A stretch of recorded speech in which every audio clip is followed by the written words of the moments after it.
ஷாக்கான பாஜக தொண்டர்கள். அண்ணாமலைக்கு அமைச்சர் பதவி கிடையாது. டெல்லி பாஜக இறுதி முடிவு. இன்று பாஜக தலைவர் அண்ணாமலை மத்திய அமைச்சராக பதவியேற்க வாய்ப்பு உள்ளதாக தகவல் வந்த நிலையில் அதில் உண்மை இல்லை. அவருக்கு அமைச்சர் பதவி வழங்கப்படாது என்று உறுதியான அறிவிப்பு வெளியாகி உள்ளது.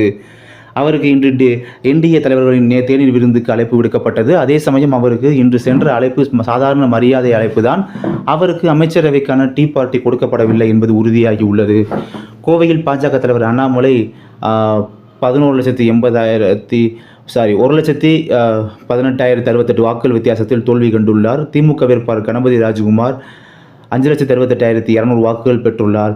பாஜக அண்ணாமலை இவ்வளவு வாக்குகள் மட்டுமே பெற்றுள்ளார். அதிமுக சிங்கை ராமச்சந்திரன் 2,36,490 வாக்குகள் பெற்றுள்ளார். கோவை நாடாளுமன்ற தொகுதி இந்தியாவில் அதிகம் கவனிக்கப்பட்ட தொகுதி. இந்திய அளவில் கூகுள் தொடங்கி டிவி வரை பல இடங்களில் இந்த தொகுதி பற்றி தேடப்பட்டது. ஊடகங்களில் இருக்கும் SEO இன்ஜினியர்களுக்கு தெரியும் இந்த தொகுதி எவ்வளவு முக்கியமாக இருந்தது என்று. அதற்கு காரணம் அண்ணாமலை.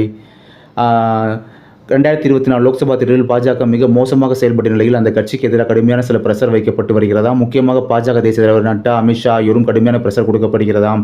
அதனால் அண்ணாமலை உட்பட பலருக்கு ராஜினாமா நெருக்கடி கொடுக்கப்படலாம் என்கிறார்கள்.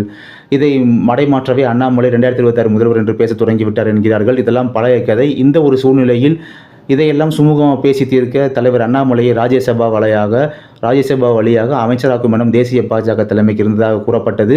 ஆனால் கடைசியில் பாஜக தலைவர் அண்ணாமலை மத்தியில் அமைச்சராக பதவியேற்க வாய்ப்பு உள்ளதாக தகவல் வந்த நிலையில் அதில் உண்மை இல்லை. அவருக்கு அமைச்சர் பதவி வழங்கப்படாது என்று உறுதியான அறிவிப்பு வெளியாகி உள்ளது.